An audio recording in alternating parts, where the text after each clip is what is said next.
Hello दोस्तों, कैसे हैं आप सब। कॉमर्स की कुंजी क्लास में मैं प्रियंका आप सभी का स्वागत करती हूं। आज UGC net commerce paper 2 business economics के क्लास 5 में हम शॉर्ट रन कॉस्ट का पार्ट 2 कंटिन्यू करेंगे। जैसे कि पिछले क्लास में हमने शॉर्ट रन कॉस्ट को जाना था कि क्या होता है, फिक्स्ड कॉस्ट क्या होता है, वेरिएबल कॉस्ट क्या होता है, ये सब हमने पढ़ा था। आज के क्लास में हम क्या पढ़ेंगे, देखिएगा ध्यान से। आज हम पढ़ेंगे एवरेज फिक्स्ड कॉस्ट क्या होता है, average variable cost, average total cost, और ये तीनों को टेबल और ग्राफ के माध्यम से कैसे हम दिखा सकते हैं, और साथ ही मार्जिनल कॉस्ट, और सबसे इम्पॉर्टेंट जो लगभग हर बार एग्जाम में आता है, relation between MC and AC. तो आइए क्लास की हम शुरुआत करते हैं। सबसे पहला जो है हमारा टॉपिक वो है हमारा average fixed cost. Average fixed cost क्या होता है? जैसा कि हम जानते हैं कि एक यूनिट, मान लीजिए कि पिछली बार हमने टोटल कॉस्ट पढ़ा था ना, टोटल कॉस्ट यानी टोटल फिक्स्ड कॉस्ट और टोटल वेरिएबल कॉस्ट और टोटल कॉस्ट हमने पढ़ा था। बस उसी को बेस लेकर, यानी total cost, total fixed cost और टोटल वेरिएबल कॉस्ट को ही बेस लेकर हम एवरेज कॉस्ट निकालते हैं। एवरेज का मतलब क्या होता है, पहले हम ये समझना है। एवरेज का मतलब होता है पर यूनिट, ठीक है, पर यूनिट। यहाँ पे एवरेज फिक्स्ड कॉस्ट की बात हो रही है, तो एवरेज फिक्स्ड कॉस्ट क्या होता है? Per unit fixed cost of output is known as average fixed cost. यानी एक यूनिट जो होता है फिक्स्ड कॉस्ट का, एक यूनिट का प्राइस, उसको हम बोलते हैं एवरेज फिक्स्ड कॉस्ट। इसको हम किस तरह से दिखाते हैं? हम दो तरह से इसका फॉर्मूला जानते हैं। एक कि टोटल फिक्स्ड कॉस्ट में से जब हम क्वांटिटी को डिवाइड कर देते हैं तो ये निकल जाता है क्या? Average fixed cost. दोस्तों यहाँ पर ध्यान रखिएगा कि यहाँ पे मैंने एवरेज कॉस्ट या टोटल कॉस्ट मैंने नहीं लिया है, मैंने एवरेज फिक्स्ड कॉस्ट और टोटल फिक्स्ड कॉस्ट यहाँ पे लिया है। अगर ये वाला फॉर्मूला आपको क्लियर है तो इस फॉर्मूले से ये फॉर्मूला भी तो बन सकता है, total fixed cost is equal to average fixed cost into quantity. देख रहे हैं, इस तरह से ये बनेगा। अब अगर हम देखिए, अगर इसे हम बताते हैं, अगर हम इसे देखते हैं शेड्यूल के माध्यम से, इसे हम क्या बोलते हैं? शेड्यूल बोलते हैं या टेबल बोलते हैं, और इसे हम ग्राफ बोलते हैं। इतना तो पता ही होगा आप लोगों को। यहाँ पे देखिए टोटल फिक्स्ड कॉस्ट, हमने पिछले क्लास में भी पढ़ा था कि फिक्स्ड कॉस्ट क्या होता है? ऑलवेज फिक्स्ड होता है। आपका प्रोडक्शन 0 हो तो भी वो 20 ही रहेगा, और प्रोडक्शन अगर इंक्रीज करे या 10 हो या 1 हो, उससे कोई मतलब नहीं है आपका आउटपुट कितना है। टोटल फिक्स्ड कॉस्ट हमेशा क्या रहेगा? फिक्स्ड रहेगा। पिछले क्लास में हमने पढ़ा था। बस अब हमारे पास फिक्स्ड कॉस्ट है, हमारे पास आउटपुट है, हमें क्या करना है? इस फॉर्मूला को हमें अप्लाई करना है, यानी total fixed cost divided by output. तो यहाँ पे क्या है? 20 को जब डिवाइड करेंगे 0 से तो क्या आएगा? पहला में कुछ भी नहीं आएगा, ठीक है। अगर 1 से डिवाइड करेंगे तो क्या आएगा? 20। फिर 20 को जब 2 से डिवाइड करेंगे तो 10। फिर 20 को जब 3 से करेंगे तो 6.67। फिर 20 को जब 4 से करेंगे तो 5। इस तरह करके हम क्या करेंगे? एवरेज फिक्स्ड कॉस्ट निकाल लेंगे। अगर इसे ही हम ग्राफ देखें दोस्तों, इस चैप्टर में ग्राफ का बहुत ही इंपॉर्टेंट रोल है। ग्राफ का कॉन्सेप्ट हमारा क्लियर होना चाहिए बिल्कुल भी। यहाँ पे अगर हम इसका ग्राफ देखें तो देखिए ये ऊपर से नीचे की तरफ इस तरह से आ रहा है, यानी ये कंटिन्यू क्या हो रहा है? इंक्रीज हो रहा है कि डिक्रीज हो रहा है? ये कंटिन्यू आपका क्या हो रहा है? डिक्रीज हो रहा है। क्लियर है? चलिए आगे चलते हैं। आगे की स्लाइड में हम देखते हैं क्या है। आगे हमारा है यहाँ पर एवरेज वेरिएबल कॉस्ट। अब एवरेज वेरिएबल कॉस्ट क्या होता है? जैसा कि हम सिंपली जानते हैं कि टोटल फिक्स्ड कॉस्ट में से जब मैंने क्वांटिटी को क्या किया था? डिवाइड किया था, तो क्या निकला था हमारा? Average fixed cost. अब सेम उसी तरह क्या करना है कि जब हम टोटल वेरिएबल कॉस्ट में से क्वांटिटी को डिवाइड करेंगे तो हमारा क्या निकल जाएगा? Average variable cost.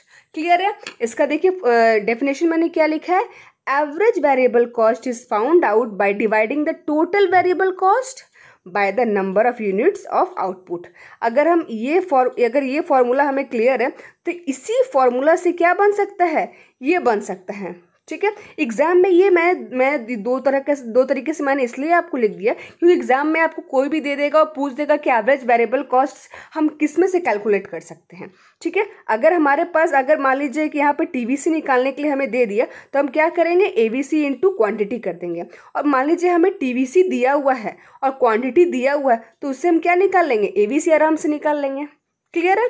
और इसका ग्राफ किस तरह होता है, इसका ग्राफ पहले डिक्रीज करता है देन इंक्रीज करता है। आगे मैंने टेबल बनाया है उसमें आपको क्लियर होगा कि किस तरह से ये काम करता है। ठीक है, बस अभी इतना याद रखिए कि एवरेज फिक्स्ड कॉस्ट क्या कर रहा था आपका, कंटिन्यू नीचे की तरफ आ रहा था, यानी डिक्रीज कर रहा था। और एवरेज वेरिएबल कॉस्ट क्या कर रहा है, पहले तो ये डिक्रीज कर रहा है लेकिन बाद में ये क्या कर रहा है, इंक्रीज कर रहा है। क्लियर है, चलिए आगे बढ़ते हैं।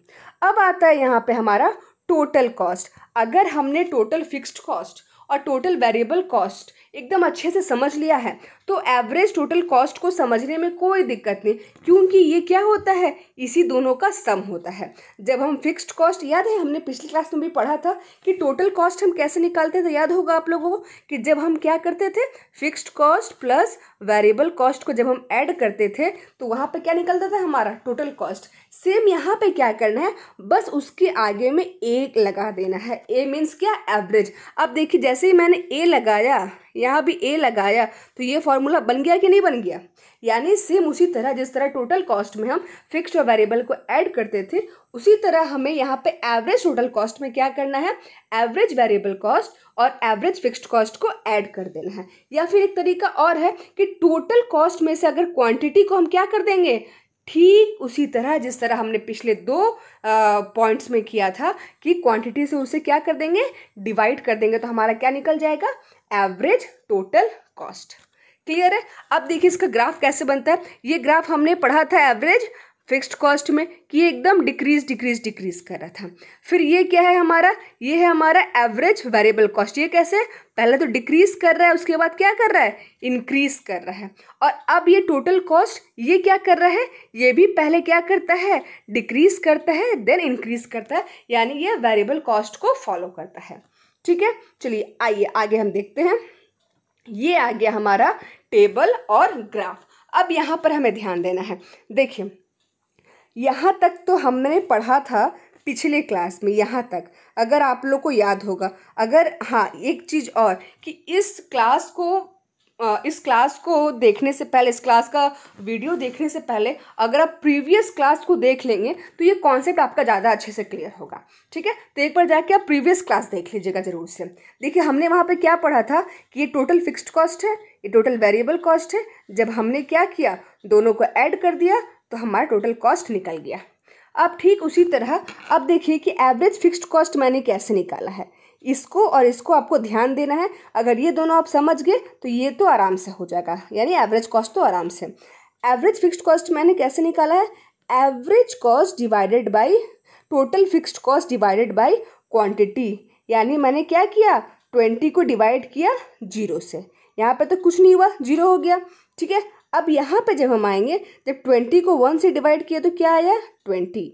फिर 20 को जब 2 से डिवाइड किए तो 10, जब 20 को 3 से डिवाइड किए तो 6.67। यानी आप देखिए कि हमारा जो टोटल फिक्स्ड कॉस्ट है ये तो फिक्स था, ये किसी भी कंडीशन में चेंज नहीं हुआ था। और इसका ग्राफ हमने कैसा बनाया था, याद होगा अगर आपको, तो उसका ग्राफ हमने ऐसा बनाया था, horizontal parallel to X axis, अगर आपको याद होगा तो पिछले क्लास में। ठीक है, लेकिन यहाँ पर देखिए, यहाँ पर एवरेज फिक्स्ड कॉस्ट जो है वो चेंज कर रहा है, वो वेरी कर रहा है। देखिए पहले क्या हुआ, in decrease decrease decrease decrease decrease decrease. ठीक है, इस तरह से क्या कर रहा है, डिक्रीज कर रहा है। यानी ये देखिए ये वाला ग्राफ आपका बना डिक्रीज डिक्रीज डिक्रीज। अब देखिए average variable cost, average variable cost का फॉर्मूला हमने क्या पढ़ा था कि अगर टोटल वेरिएबल कॉस्ट में से हम क्वांटिटी को डिवाइड कर देंगे तो हमारा क्या निकल जाएगा, हमारा एवरेज वेरिएबल कॉस्ट निकल जाएगा। ठीक है, तो यहाँ पे हम क्या करेंगे, ये हमारा क्या हो गया, टोटल वेरिएबल कॉस्ट यहाँ पे लिखा हुआ है और यहाँ पर हमारा आउटपुट लिखा है। अब यहाँ पे हम डिवाइड करना शुरू करेंगे। 10 divide 1 10, 18 divide by 2 9, 24 divide by 3 8, 29 divide by 4 7.25। इस तरह आप देखिए और यहाँ पे ध्यान दीजिए कि पहले ये क्या कर रहा है, डिक्रीज डिक्रीज डिक्रीज डिक्रीज, अब यहाँ से इंक्रीज होना शुरू। 6.5 के बाद देखिए कि ये क्या कर रहा है, इंक्रीज कर रहा है। यानी इसका ग्राफ कैसा बना हमारा एवरेज वेरिएबल कॉस्ट का, कि पहले ये क्या कर रहा है, डिक्रीज कर रहा है, देन ये इंक्रीज कर रहा है। दोनों ग्राफ क्लियर अच्छे से। चलिए अब आते हैं एवरेज कॉस्ट पे। Average cost is the combination of total fixed cost plus total variable cost. यानी यहाँ पर देखिए कि यहाँ पे हम क्या कर रहे हैं, यहाँ पर जब ये एवरेज फिक्स्ड कॉस्ट है, ये वेरिएबल कॉस्ट है, ये दोनों को हम क्या कर देंगे, ऐड कर देंगे, तो एवरेज कॉस्ट निकल जाएगा। 20 + 10 20 + 10 30, 10 + 9 19, 6.67 + 8 14.67, 5 + 7.25 12.25, 4 + 6.6 10.6। यानी देखिए ये हम जैसे ही दोनों को ऐड कर दे रहे हैं ना, ये हमारा निकल जा रहा है एवरेज कॉस्ट। एक और तरीका है, अगर यहाँ पे हमारा टोटल कॉस्ट लिखा हुआ है तो टोटल कॉस्ट को भी अगर हम आउटपुट से डिवाइड करेंगे ना तो भी हमारा एवरेज कॉस्ट निकल जाएगा।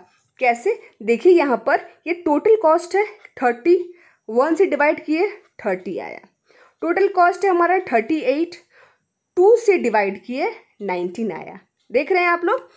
44 टोटल कॉस्ट, 3 से जब डिवाइड किए तो 14.67 आया।